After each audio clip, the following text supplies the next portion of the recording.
Hello, everybody. This is Cara St. Louis, and that right there, that's Shane Bales, the Ruiner author. I don't even know how, I want to try to say that a little bit different every time I do it.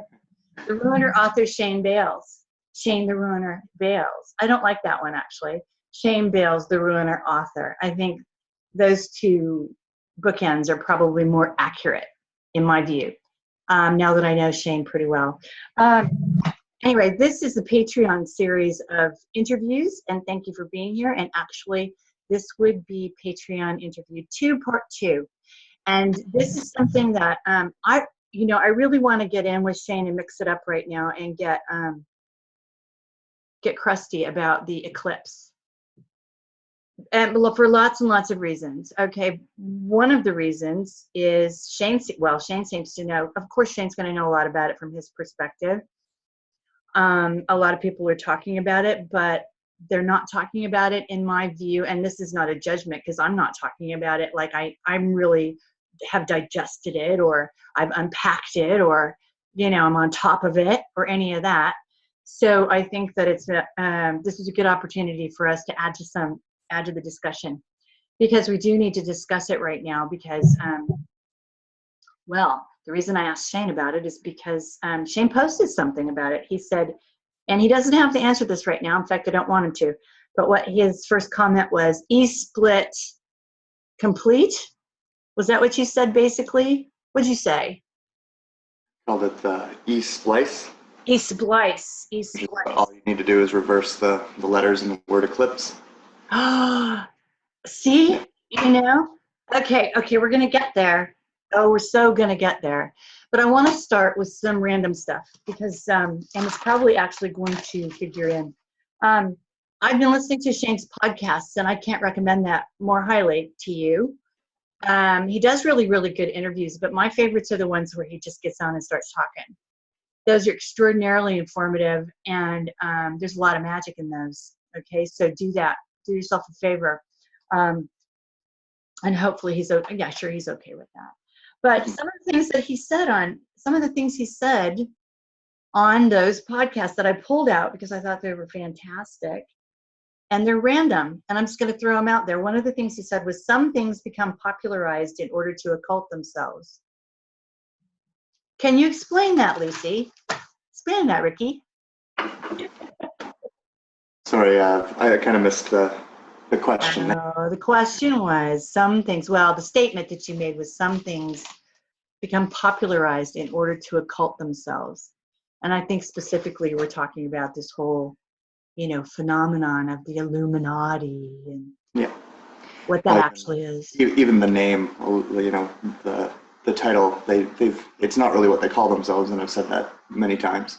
Yeah. But they'll use it and they'll jump on it in order to, it gets said so much that people don't even take it seriously anymore. Right. You'll see rappers talk about, the Illuminati and everything else, and then when you research that name, of course, you end up with Adam Weishaupt. Weishaupt, yeah, I know. And that train of research kind of leads you to a dead end, right? And once you hit that dead end, you're kind of like, oh, okay, maybe there's not as much to this as everyone thinks that there is. That's how, occult and information through popularization would work. You just, make it such a buzzword that no one takes it seriously anymore, almost like a secret space program or something like that, right? So that's kind of what I meant by that.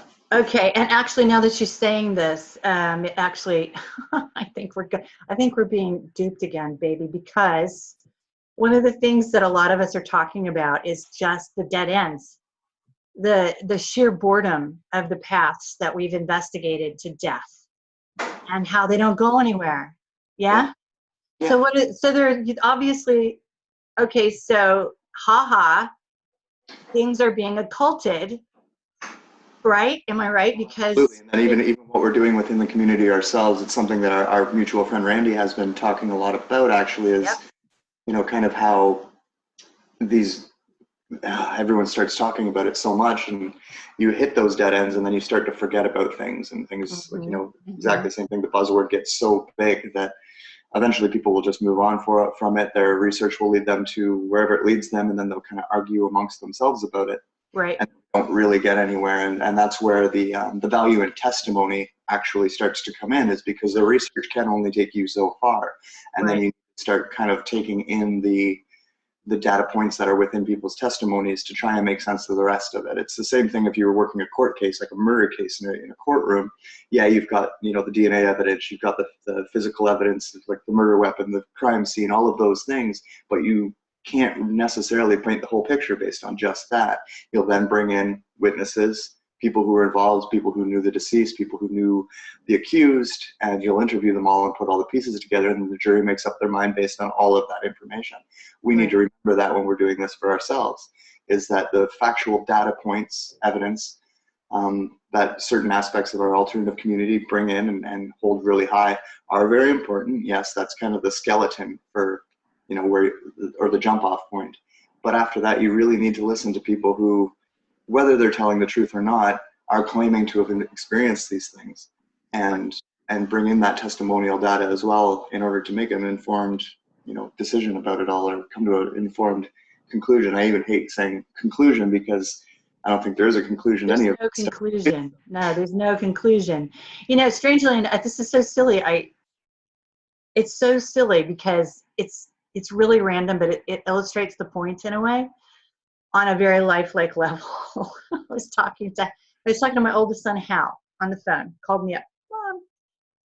And I said, yeah, I'm 58. What do you think about that? Because I just turned 58. And he said, yeah, how's that going for you? And I said, you know what? It's great, because I didn't make any plans at all. It's all been a giant surprise.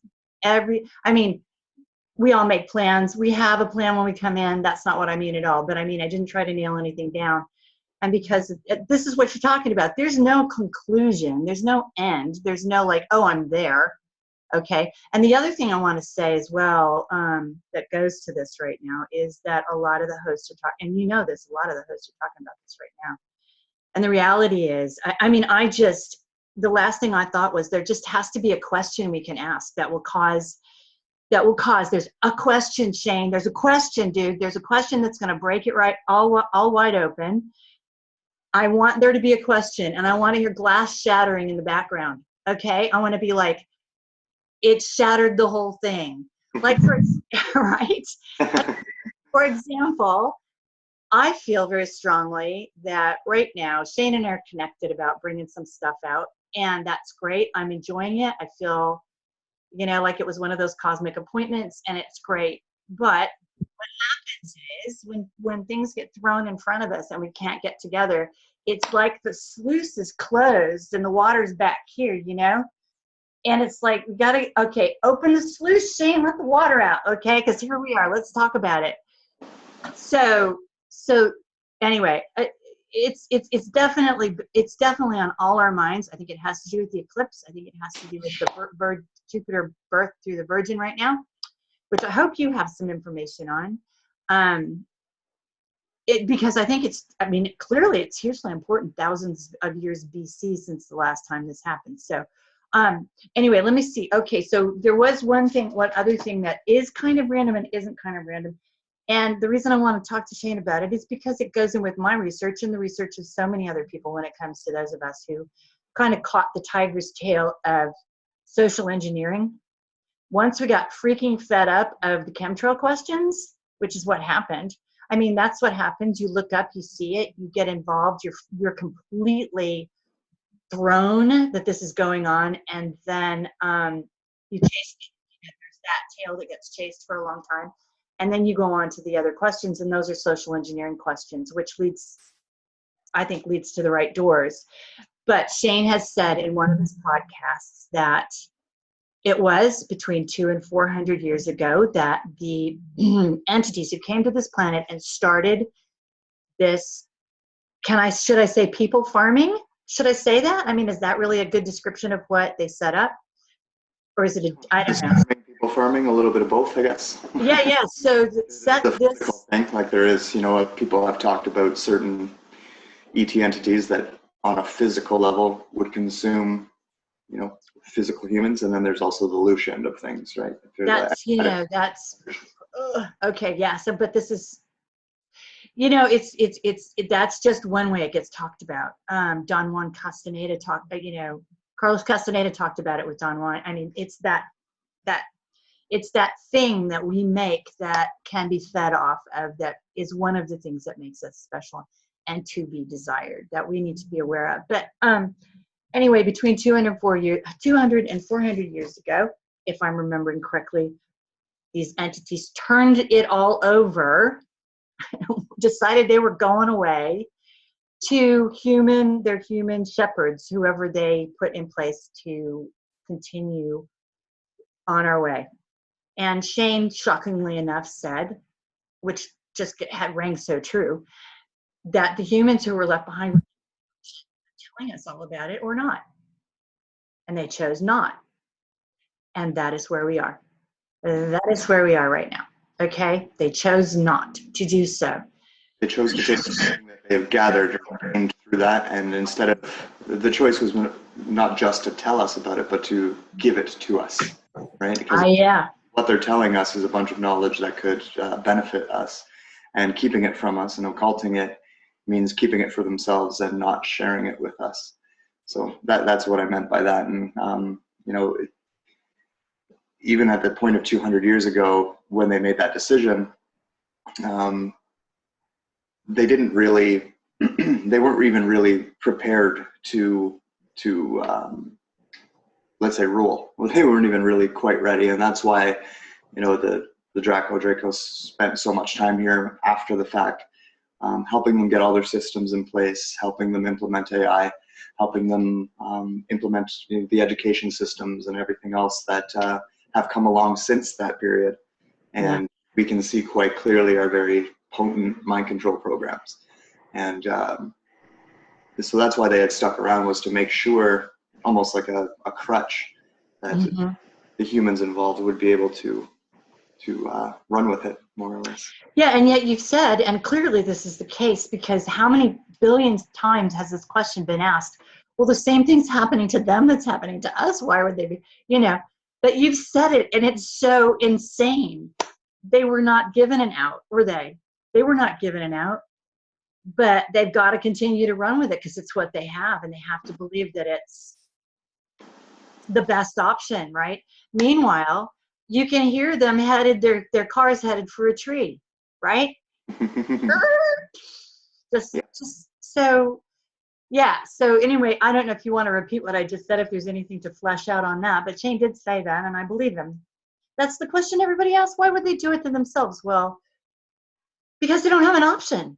What's their option? They painted themselves into a corner 200 years ago. Yeah?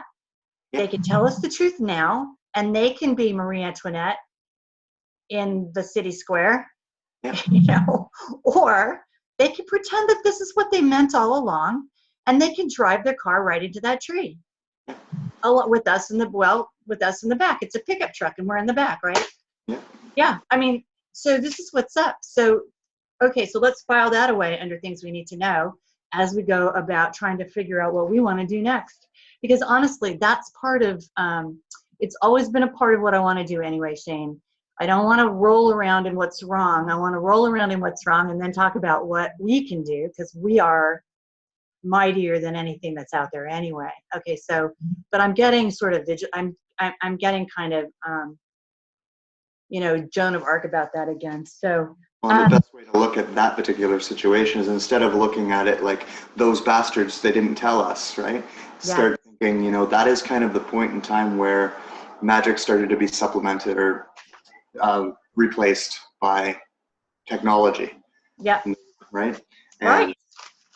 And that's kind of what we can take from all of that, is looking over the last couple hundred years and realizing that all of the alchemy, all of the magical teaching, everything else got put into the occult realm. And what we got brought forward was technology that is becoming indistinguishable from magic. Yeah. Right? That's what that quote is all about. That is a mind control quote. It's the same type of thing as social engineering. Yes. Right? You hear that, and then what that kind of tells the average brain who doesn't know about magic is that magic isn't real, technology is. And therefore technology is the power that we have. We're brilliant enough, we're smart enough, we have enough that we can push the buttons so that we can create the machines that will work for us, right?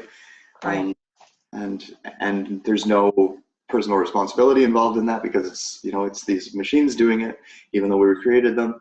It's like the line in the Matrix, you know, what is it about these machines that, you know, says that we're still in control and that it's, if we want to, we can turn them off. Right, right. With magic, you can't just turn that off, No. right? You actually have to occult that. You have to bury it within the psyche and within consciousness. So, Right. Right. yeah. Boy, are we going to talk about that. Boy, are we going to talk about that. Okay, because in my view, there is only sorcery going on. You have said, can't remember where now, because I've been listening to a lot of your stuff lately, that technology has to throw out the black stuff. Yes? And that's a lot of what's going on is that the tech that's out, the AI, I'm sorry, it's not tech, it's AI. AI has to vomit out the black sorcery. But if that's the case, don't they have to vomit out all the magic? How can they hold any magic? Do you know? Yep. Okay. All right. Good. Good. Because we're the authentic intelligence and they're the artificial intelligence. I'm going to say that and say that and say that and say that until people, you know, remember, because it's hard to remember. It's hard to remember. They've got us set up to completely forget that, which is another thing we're going to go into later. Because I'm too old to know. But this gaming stuff, you know, this language of gaming that that is the psychic driving has been the psychic driver for what, 2 generations, 3 now? I don't know. But we need to talk about that because we need to unpack that a little bit as well. Anyway, okay, I want to talk about the eclipse now. I wasn't even in the eclipse. Shane knows this. Somehow I got moved out. I got moved, man. I did not want to necessarily go to Germany. You know what I mean? My husband is German. But somehow we got away and we got on top of a mountain on top of this huge crystal, this huge earth guardian crystal. And there was like nothing, no mobile phone, no nothing. And then that night the internet went out and la la la. So I was just like absent. I was absent from the Fae. The Fae excused me from that particular moment. Anyway, regardless, I'm also going to say that Randy has given me permission to title this lecture, Stand in the Ground You Were, well, I said Stand in the Ground You Were Given because that's what he said to begin with, but honestly, he's changed his mind now. Stand the ground we took.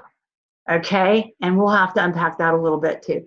Anyway, so stand the ground you took. What just happened to us? Things led up to it. All of a sudden, I was seeing Kali again, right? Well, I was like, why is that coming out again? There was a beautiful, it wasn't just the thing on the side of the Empire State Building. Somebody put up an absolutely beautiful artistic rendition of Kali that was in black. And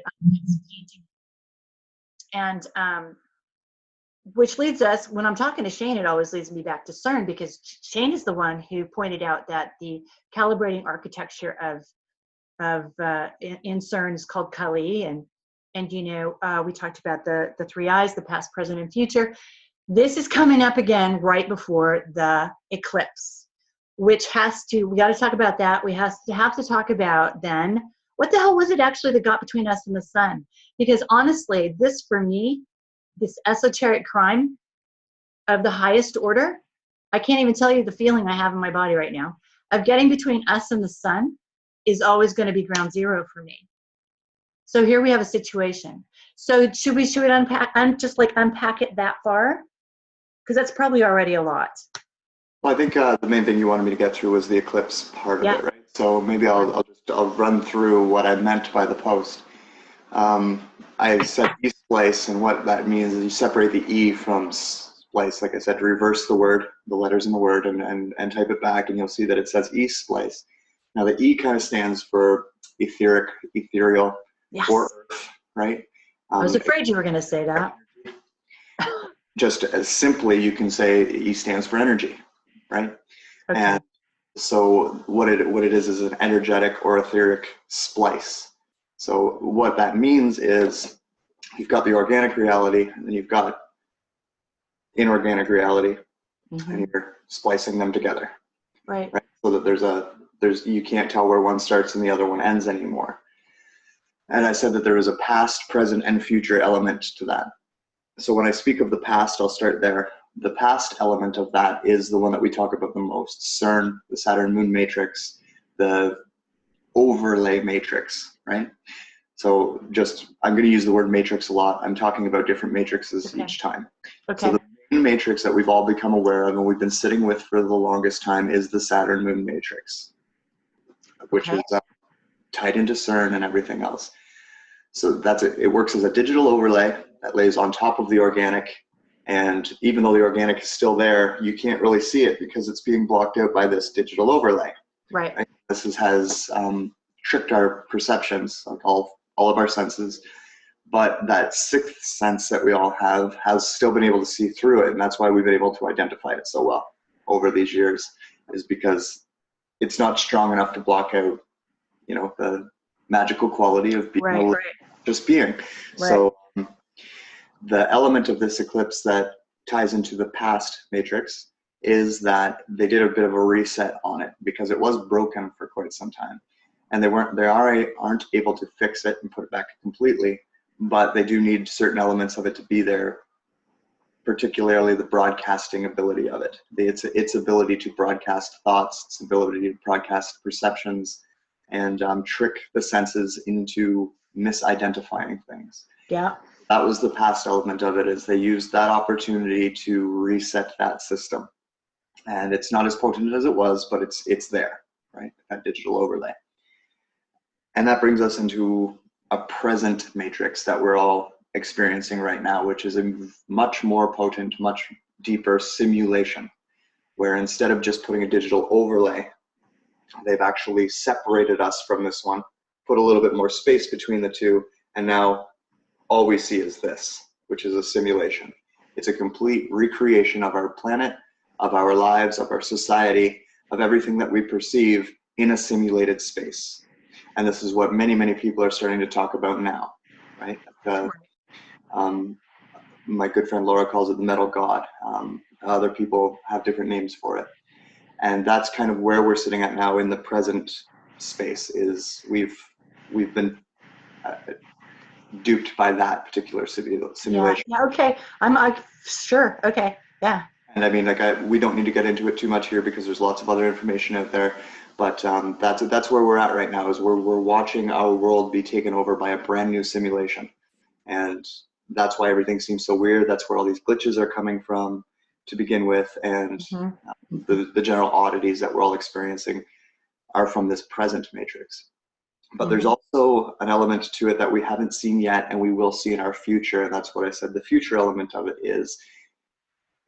And some people are talking now about like a good and bad AI, or at least two AIs that are kind of at war with each other. And that is the present and the future element of what I'm talking about. The present is identifying that there is another AI system that has come along and is doing something, and it doesn't know what it's doing. But because it wants to run its simulation so badly, it's almost fighting against whatever this other one is. But that's the future simulation, that something that's coming in our future. And so that's more or less what I meant by the post, is that we have the past, the Saturn Moon Matrix, we have the present, the simulation matrix, and then we have this other matrix that's coming.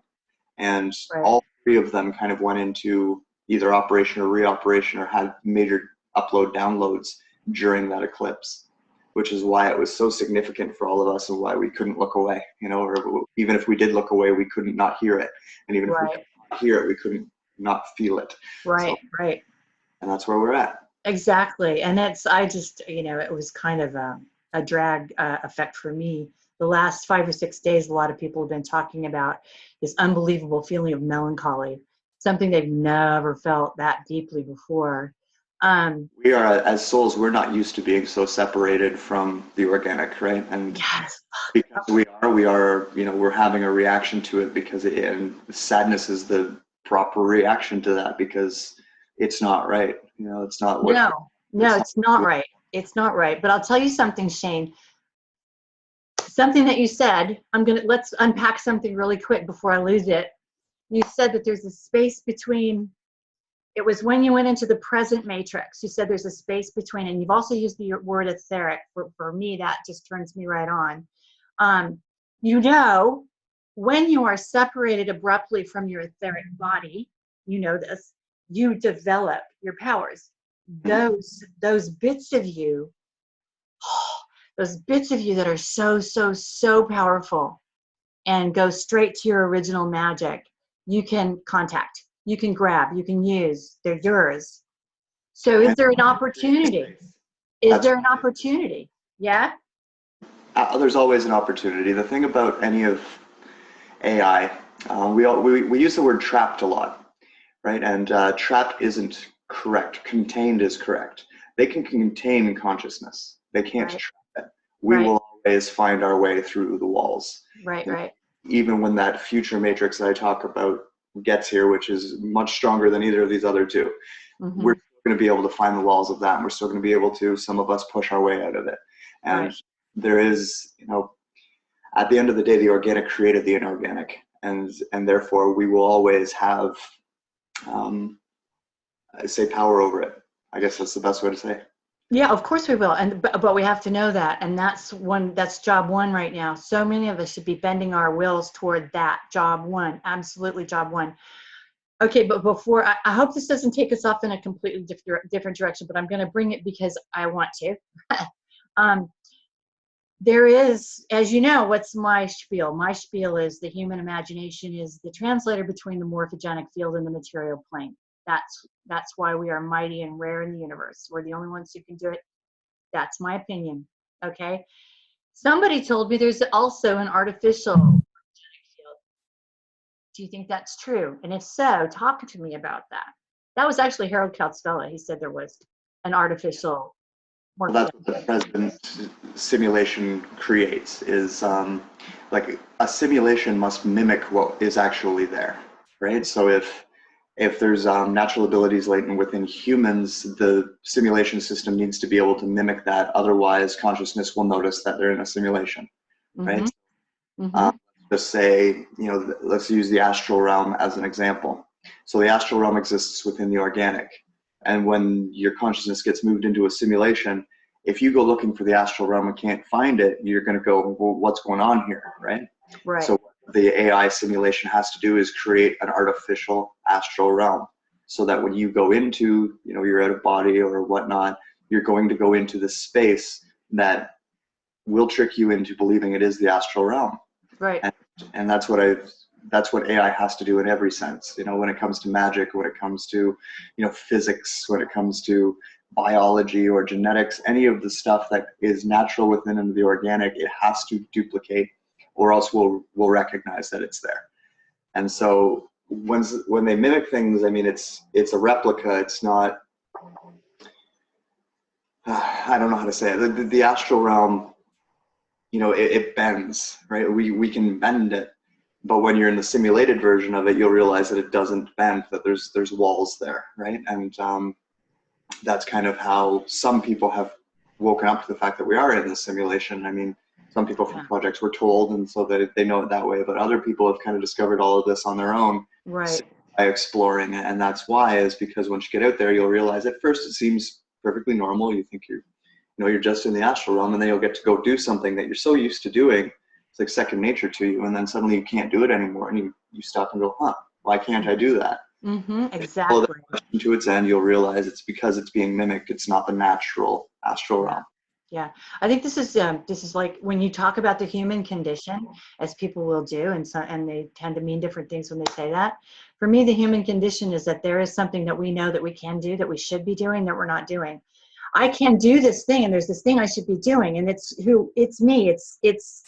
It's human, and I'm being prevented from doing that somehow.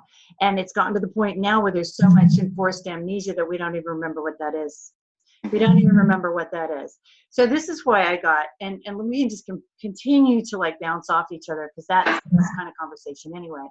But this is why I got very, I always get very concerned, and there are tons of people out there, and they have been doing it for years, talking about themselves and human beings as if they're machines. They refer to themselves in computer speak and tech speak and machine speak and all of that. We've gotten to the point where we really can't describe ourselves or the things that we do or our reactions or our interactions with anything unless we use that kind of language. This is a mistake. This is a bad thing, guys. We need to recapture our vocabulary. We need to capture the being part of our vocabulary. And so right now, if I could stop an avalanche, it would be that avalanche. Do you know what I mean? Yeah, I do. Hopefully people listening also kind of understand. But The I'm sorry, go ahead. The reason why it's so easy to use computer speak is because of the simulation and the mimicked aspect of it. Also because even when you're dealing with the organic, it's still holographic in nature, right? So it's still, and when we think of holograms, because of the way that our world looks right now and what we experience in our 3D world, we think of it being a technology, right? Like it being something that's being produced by a computer or a machine or some type of physical technology. Right. Whereas the natural holographic universe that's not a computer, right?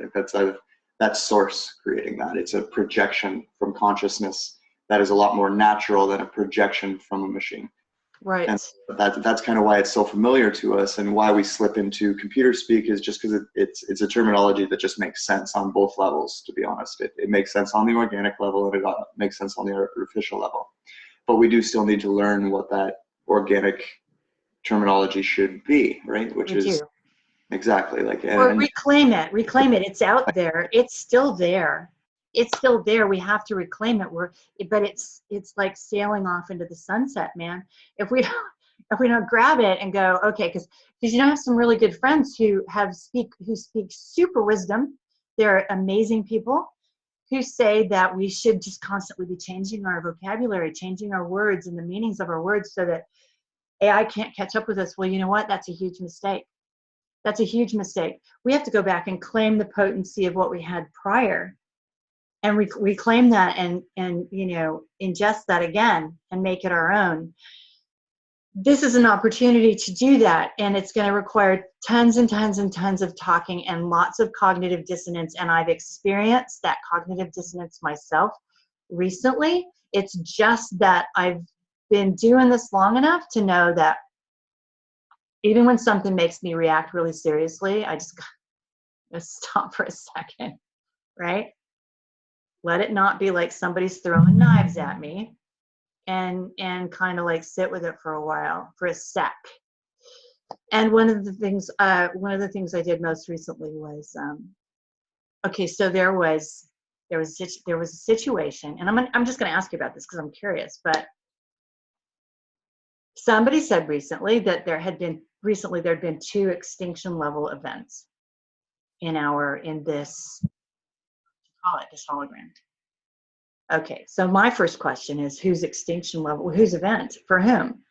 But some of the things that you've said lead me to believe that perhaps it was an extinction level event for a version of AI. Or was it an extinction level event for us? I don't know. What do you think? I would say it is a version of AI, which would be this current simulation, like the present simulation. There will be a time in the future where what I've called there will be a time coming where that future matrix does take over the present one.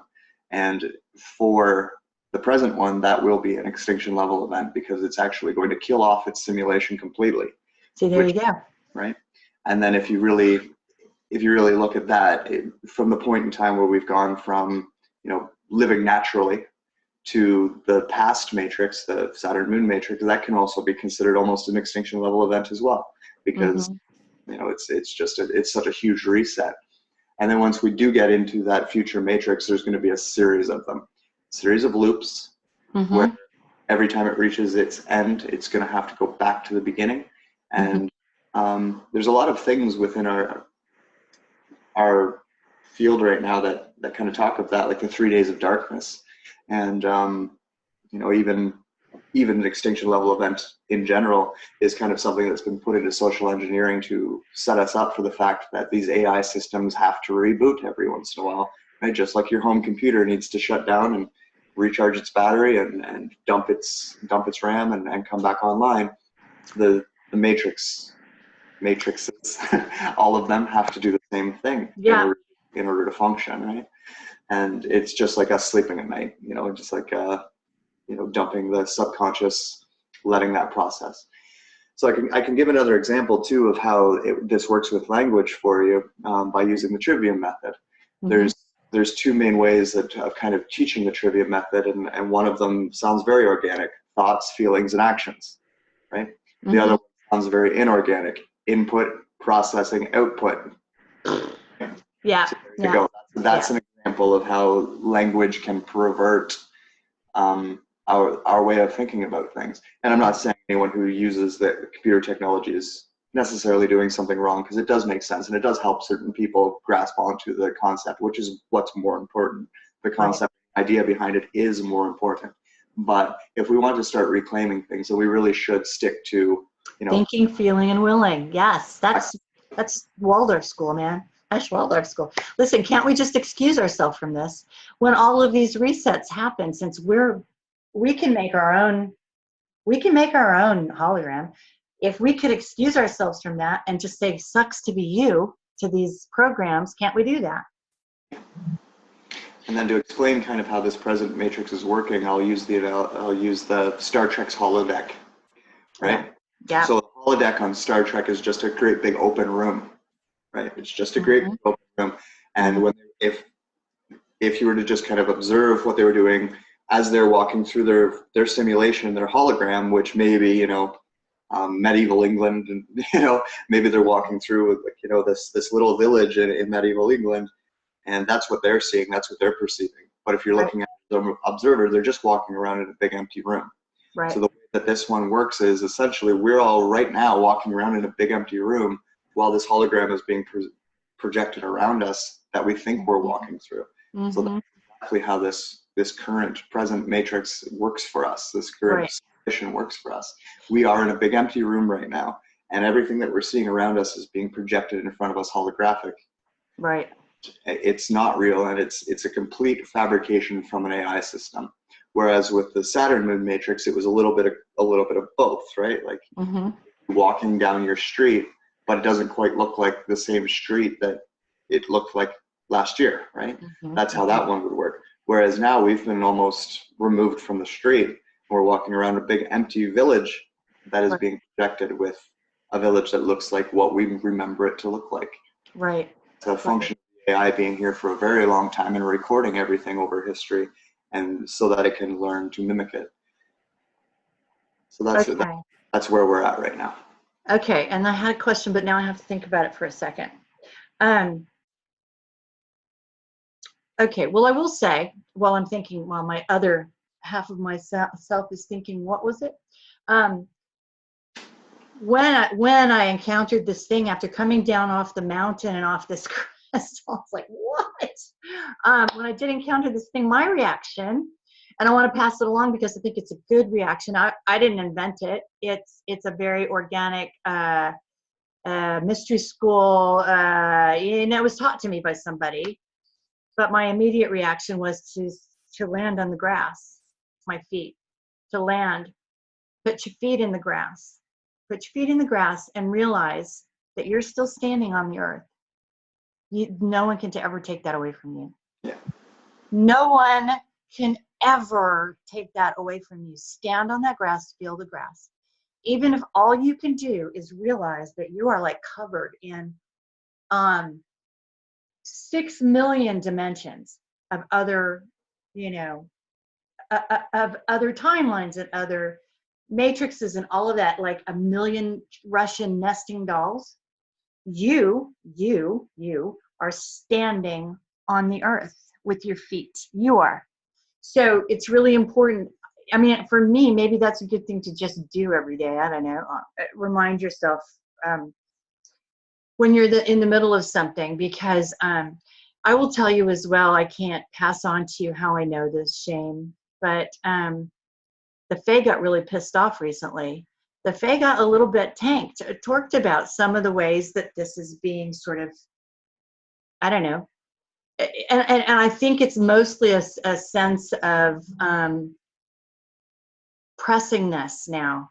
Do you know that there's something that's extraordinarily pressing now? We must get this. We must get this now. Within the present simulation, you're correct that we are still on Earth. Our feet are still on the ground, right? We are still, like when I say we're walking around an empty room, that empty room is still the organic planet. Mm-hmm. The future matrix that's coming is going to change that. And really? that's where that kind of anger from the Fae would be coming from, is like, okay, for now this is still okay because we still have contact to them, but if they don't wake up, if they don't figure out this particular simulation and choose something different, right, go back to those old ways to come back to the organic, then they are going to end up in a simulation that is completely projected, not even holographically projected on top of what's already there, but they're going to take the room away. And that's it. And we've seen that in the film The Matrix, right? Yeah. We're no longer walking on the ground. We're stuck in a pod, right? And we're physically separated from the earth by both floating up above it and then being stuck in this pod. And so when the Fae are screaming at us at this point in time, it's because we are one step towards the pods by not recognizing this simulation. Mm-hmm. So if you're within the sound of my voice and Shane's voice right now, listen to what we're saying to you. I mean, it's like filling my eyes right now. Listen to what we're saying to you right now. This is serious business. Let's just participate in all of the ways that in your heart are authentic, that people are trying to put you back in touch with your own magic and your own power. It really is pretty freaking simple.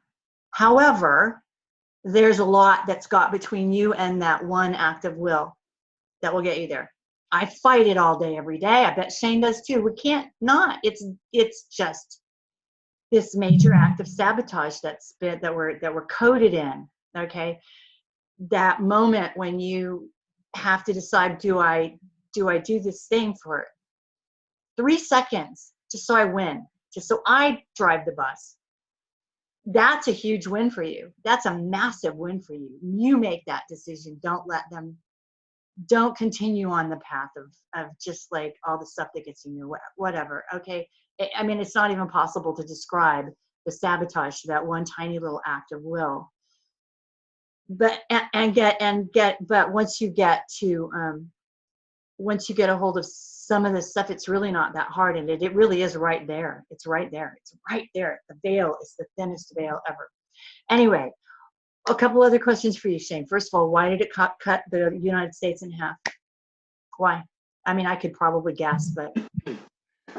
Well, if you think of just the way our society works, the most potent aspect of our society is in, North America. Yeah. It's kind of, like they call it like a world power, and a lot of, society in the way that it works starts in North America and spreads out other places in the world, right? Yeah. It's what they call westernization of civilizations, right? They're talking about making everything like the United States, more or less. Yeah. And so that is the why, is the most potent aspects of consciousness are located in North America by volume, right? Yeah, I know they are. I mean, it was just our turn. It won't always be our turn. It just happens to be right now. So. Exactly, and I guess just to kind of end out on the e-splice that occurred, if I can kind of instill into anybody anything, it's that no matter, even if the Matrix movie version of the Matrix were to become full-blown, we're in pods, we're being put into this digital space, and Earth is now this Matrix over here. We're still a physical body, we're still consciousness, you're still a soul, you're always going to be powerful. All that system is doing is tricking you to make you think you're not.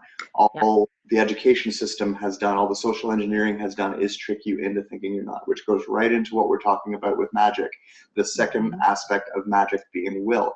If you do not have conviction, you don't have will, right? You need to, that's the kind of middle step between your imagination and will, is allowing, you create with your imagination and you develop a conviction to will that into consciousness.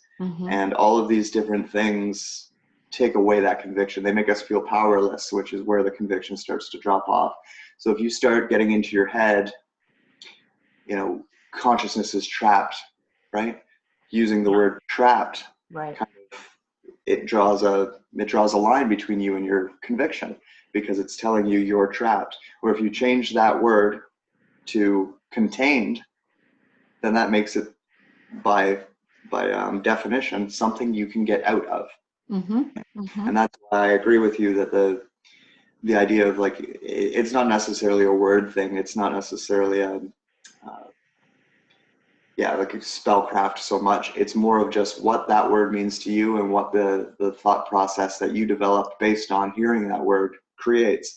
When you hear trapped, you hear, I'm stuck in here, I'm never going to get out. If I say you're being contained, then you're like, well, there must be a door somewhere. That's right. I got in, I can get out, right? There's got to be a door. As Pink Floyd said, there must have been a door in the wall when I came in. And that's something we need to remember. That's great. Exactly. And it also brings to mind that story of the little, in this case, it's an elephant who had a chain around its little foot when it was born. Yeah. And gradually it got bigger, bigger, bigger, bigger, but it got so used to the chain. The chain was no longer necessary. The chain wasn't even there anymore, but the elephant thought the chain was there. So it thought it was, it's like that simple, really is. Exactly. That's exactly how simple it is. Okay. Shane, was it the moon that got between us and the sun?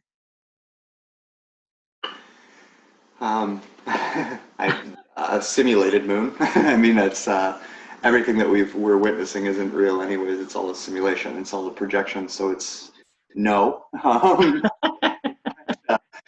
From an observer's point of view within the simulation, that's what it would be, right? Like that's right. Okay. It's simulating the organic universe, and the organic universe would, say that we have something between us and our light source, or our sun, our source. And that would be our moon. So right. Okay. So yeah, there's a lot to unpack here. This is going to require a lot of writing on my part, just so I can understand it and send it out into the universe as well, I suppose. But okay, so there were those two questions, and there was, why was it the United States? Now, because of who you are, a lot of young people follow you, right? And that's fantastic. But there's this whole gaming thing. There's this whole because I've been trying to understand the idea of normalization.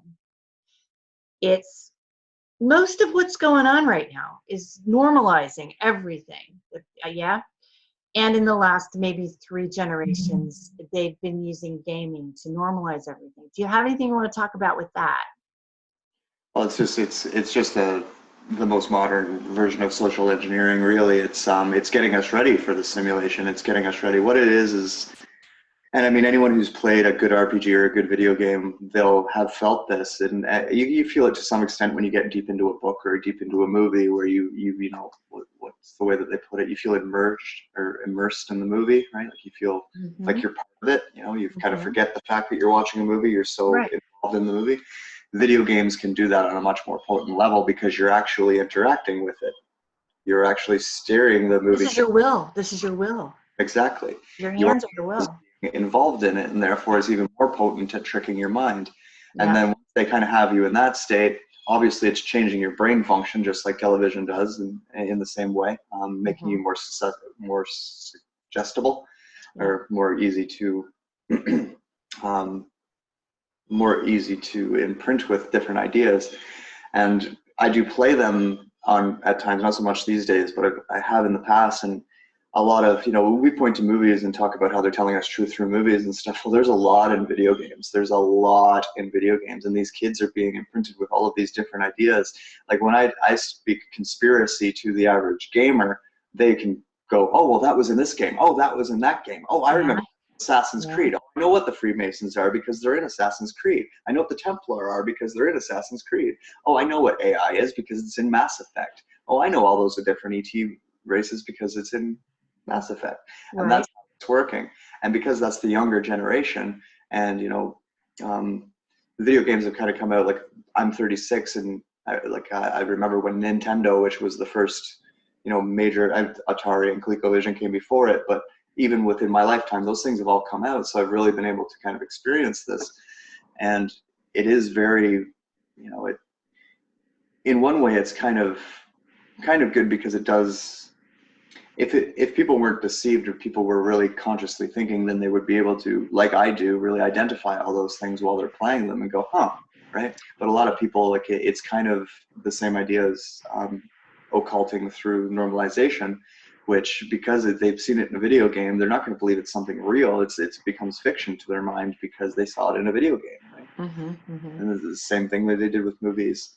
And so that's kind of where that's at. And I don't know. I think I'm at the end of that thought process. I don't know. I mean, I think it's just important to point that out, because people don't think of normalization as occurring with video games or with that stuff, and it's a big source of normalization. It's a huge source of normalization. So, I mean, what we tend to talk about on that, right? Like this, my generation is coming into power now, so to speak, right? Like people my age are becoming politicians and becoming, like world leaders and figureheads in various ways, and those people have all been raised with video games, and so they have that kind of backlog in the back of their mind to project into society as well, which will all lead us more and more towards the simulation and get us more used to it, and it really helps the takeover of technology from magic, because they learned that in a video game, which is technology, right? So those are two mutually exclusive things, by the way, gang. Technology and magic, they're mutually exclusive. There is no magic in technology. It's just a dim replica of capacities that human beings have. Okay, that's it. I mean, there's no. I talked about that as well, of how there was, even during the Atlantean time, that was kind of the main thing, was they brought all this technology that kind of simulated the natural magic that the beings on Earth were used to at that point in time. And because it's easier to flip a switch or push buttons than it is to imagine and conjure and create, it's almost like a laziness took over. And I would rather have a machine hooked up to me that'll do that for me, instead of like having to spend 3 days meditating on it, right? Or Exactly. And there's going to come a point, hopefully, when we get pre-verbal too, again, when everything is tone. And those sorts of things. And that's our original magic. That's where the Fae were. So that's what they're shoving, they're offering that to us again. They're holding this out. Here, please take it. Please. But they need some mediating. We all do need some mediating from one thing to the next. So trying to think, was that, because this is a prime example, everybody. This is what happens. I have something I want to ask Shane. It goes away. You know why it goes away? Because I'm not really supposed to be. Do you know what I mean? It's all programmed to leave us. The truth is, it's so we have to hang on to that kind of stuff. Okay, so here's what I do want to talk about. And Shane, you talk about anything you want to afterwards, okay? Or when I shut up. But we have decided, the two of us, that one of the things that we're going to be doing is bending our wills toward, individually, collectively, together, whatever, wherever we are, whenever we're talking, I guess, to helping that very simple magic, helping you touch that very simple magic again. We're going to talk about magic. We're going to try to wrestle it away from gaming, and we're going to try to wrestle it away from the simulations and all of that.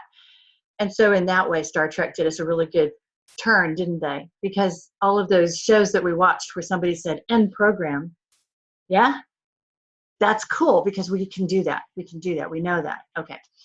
So I want to say, and then I'm going to give Shane an opportunity to talk about whatever he wants to, but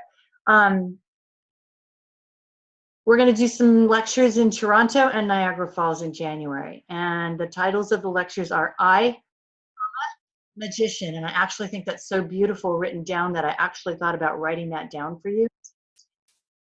I would have, but I don't have a pen and pencil. Anyway, they're called I Magician.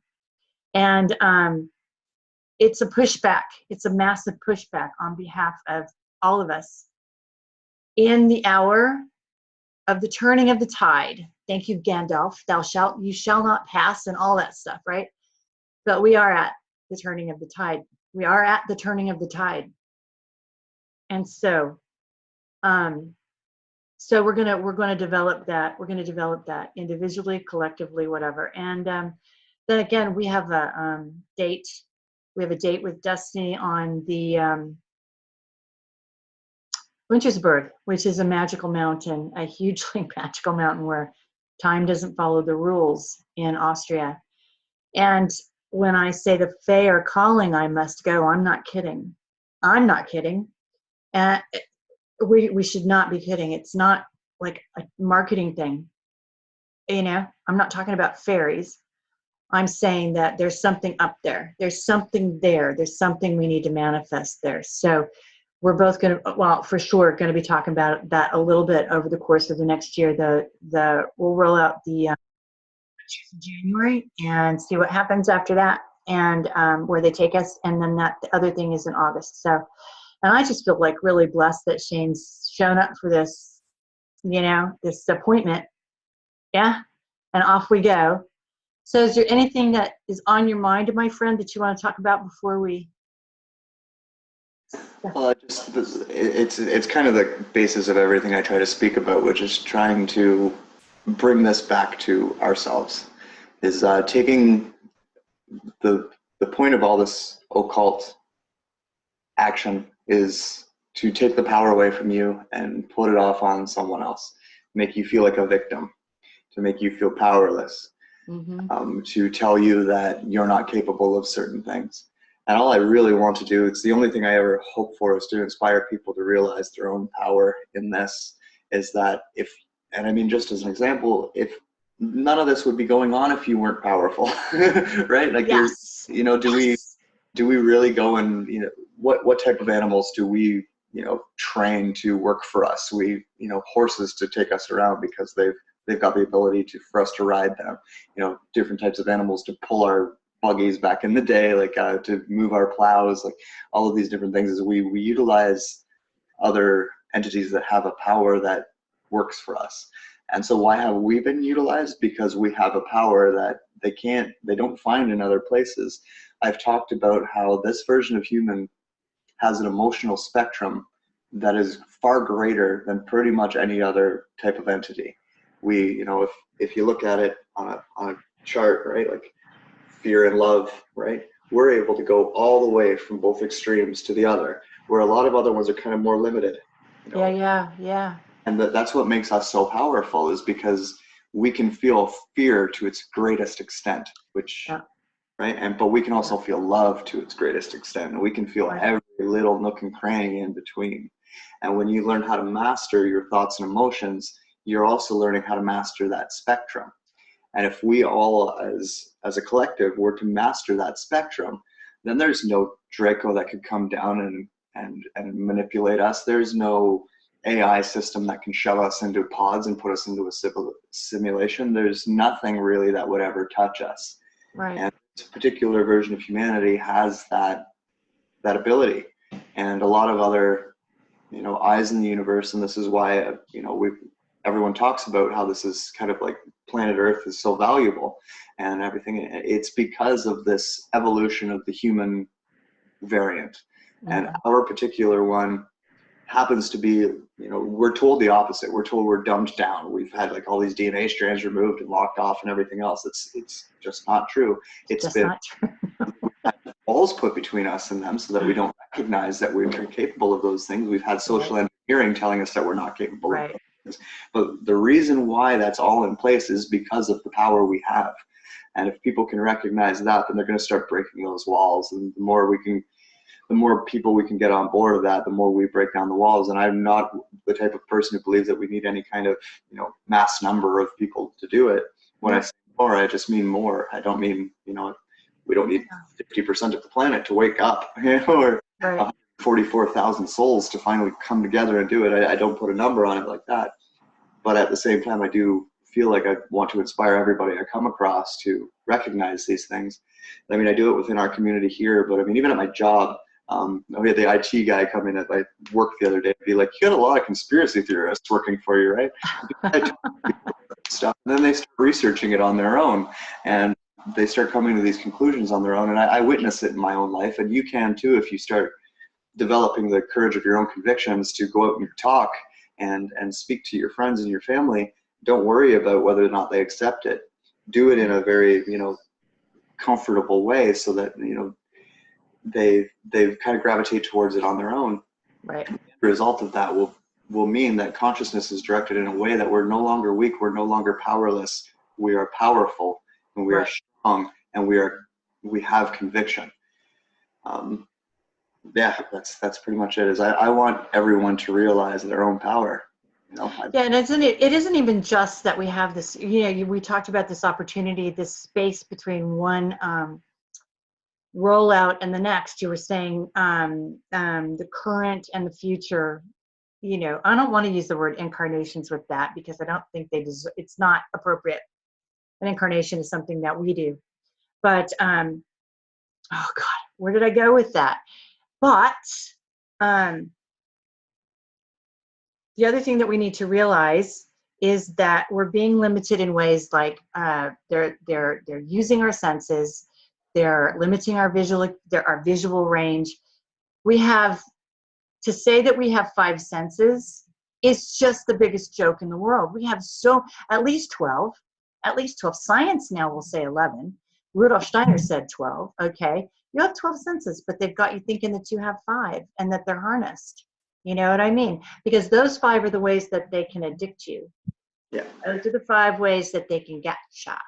Okay, but you have like 12 senses, many, many senses. Okay, all right, and you can see our range of visuals has been limited. So what's really, really important, and you have to understand this, is what you can see without your eyes, because most of what you see is without your eyes. I used to tell the children that I taught in 7th grade when I was teaching, when I was in Waldorf school, something like 60, and this is, I don't even know if this fact is correct, but something like 60%, 70% of what we think we know about what's out there, what we might call space, came to us via what we call radio astronomy. Stuff we can't see, man. So if it's 70% of what we think we know about, it came to us via non-visual avenue, then it really behooves us to pay far more attention to what we can't see than what we can see. Okay, so this is really important too. Start trusting yourself, trusting your sight that doesn't have anything to do with your eyes. Okay, so Shane, did we cover? I can't remember if I asked you actually.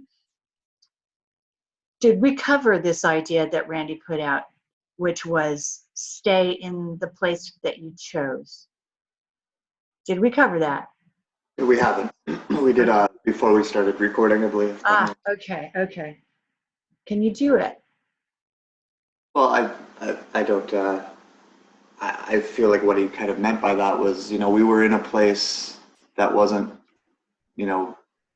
bad. That we were in we had kind of developed our own ground, so to speak, and that Eclipse and a lot of the information that's been pouring out from it, and a lot of the concepts and ideas are kind of trying to push us off of that, trying to almost like it's trying to activate us in order to do this movement. Where I think I agree that we really need to stand our ground at this point in time. We really need to say, like you said, sink our feet into the earth and say, I'm not leaving here. Right. I don't care what you want to pull me out. You want to pull me out, you want to put me in the simulation? That's great. Even if you've got my mind in the simulation, my feet, so to speak, are still on this earth, are still in this organic reality. Right. And I'm not going to let you push me around. That's just another form of conviction. Right. Yeah, absolutely. I'm not going to let you bully me. I'm not going to let you push me. This is what I'm going to do because this is what I choose to do. I have the conviction to stand beside my own choice and not let you push me around. And that's how I interpreted what he said. Okay. I think the best would be ask it Randy, but well, yeah, but I think that he was right to change that. He had said stand in the place that you were given, but that's not right. No, he's right. It's the place that you took, the places you took. You take a place. You take a place. Stand your ground and take a place. Okay, Well, that's so what the alternative community is essentially doing, right? Like we are the group of humans right now who are standing up against all of this. Like whether you want to look at just, the financial system, where we're standing up against the financial system, we're looking at other alternatives, and we're trying to break free of their Babylon money magic system. On a physical level with the GMOs and chemtrails and all of this different type of manipulation as well. People are making choices. They're choosing to not eat GMOs. They're choosing, to not take, I don't know, the drugs that are being offered in order to cope. They're choosing, and that's the kind of ground that we've created as a collective to stand on is one of free will. Right. So if you're driving down a road, if you're driving down one of these roads and it seems like you've hit a dead end, it's because you did. Throw that car in reverse, back it up, okay, get out of the dead end because they're occulting something there, and ask a question. Ask a question that causes you to hear glass shattering, okay? Just ask those questions.